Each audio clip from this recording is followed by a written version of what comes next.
we can find excuses there, but at the end of the day, they gutsed it out. They had a few injuries with Skelton, and Pete went off, and we had 1 or 2 injuries, but yes, we gave them 1 or 2 soft tries with the intercept here, and we were almost scoring, and then they scored from a pass from Andre. So, but overall, they were just better than us on the day in most departments. We didn't scrum them. They beat us in the lineouts. For the first 25 minutes, I thought we were really good at the breakdown.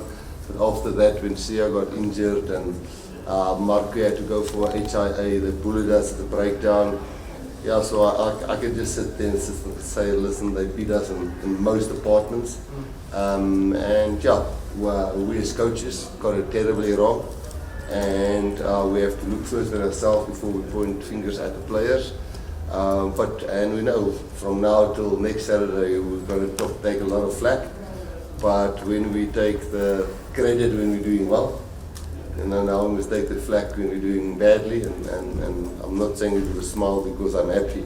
I'm saying with a smile because that's the reality of rugby. And we're very disappointed, and we are feeling bad for our supporters, and we're feeling bad for our players, and overall for what we produce today in the field. We are very disappointed.